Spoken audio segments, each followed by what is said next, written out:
All right, so I think we've clearly moved forward with immunotherapy, in the second, third line setting. But again, from the first line setting, nothing's been approved since what, etoposide and carboplatin for first line treatment. Multiple approaches with maintenance chemotherapy, switch maintenance chemotherapy, different immunotherapy. Maintenance approaches have been negative over the past 20 plus years. So I think it's, kind of a landmark trial to have the combination of etoposide, carboplatin, and atezolizumab showing an improved survival in patients with extensive stage small cell. So before Jamie tells us about the trial and her thoughts, would everyone agree that basically it's universal that everyone, barring certain, any contraindications, will be getting first line IO plus chemo now for extensive stage disease? In the U.S. Yeah. Yes, that should be expected of all of us at this point. Yeah. So Jamie, tell us about the trial.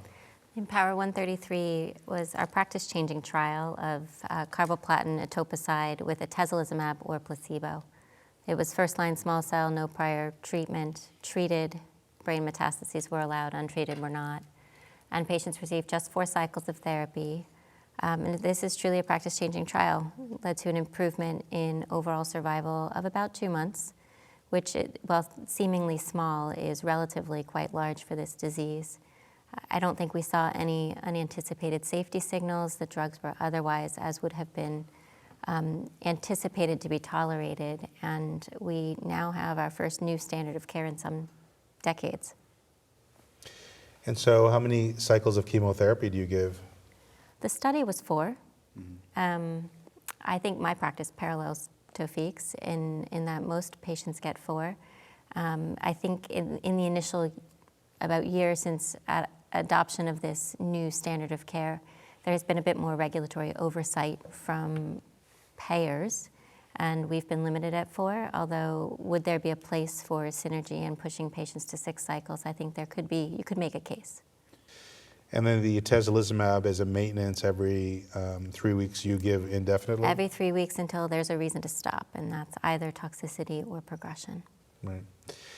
Yeah, I think it's interesting, the conversation we were having early about, us not really feeling so thrilled about, chest radiation, but to Tiziana's point, what we know about sort of neoantigen release and some synergy with immunotherapy, maybe we should be trying to, incorporate that into our paradigm. My experience is with chest RT and IO and other situations doesn't seem to cause more problems in terms of pneumonitis. So is that something that you do? Would you give sort of consolidation chest RT the same as part of the IMPower133 regimen?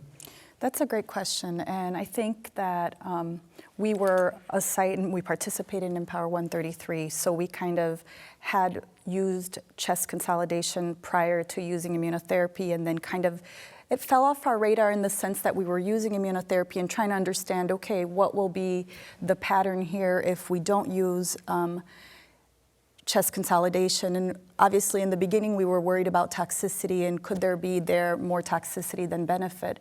So I haven't used a whole lot of chest consolidation in the era of incorporating immunotherapy in the maintenance setting, but I think that's something that our group has discussed, and we've used it in selected cases. We'll talk about the limited stage study that is incorporating chemoradiation plus immunotherapy. So that'll also give us a lot of important safety and perhaps synergy data there as well. But that brings up a good question of, how do you select patients for this regimen, right?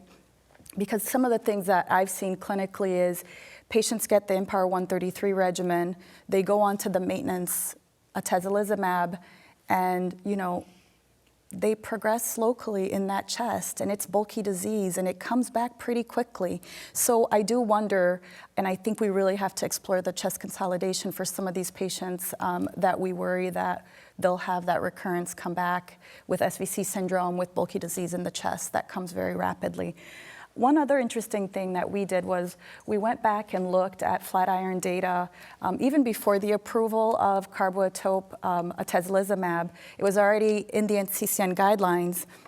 And we went back and looked and saw how were clinicians incorporating the atezolizumab chemotherapy regimen even prior to FDA approval, and saw that in about 20% of the cases, patients were receiving this combination regimen outside of the eligibility criteria of clinical trials, which number one tells a lot about our clinical trials. It doesn't really apply to our real population.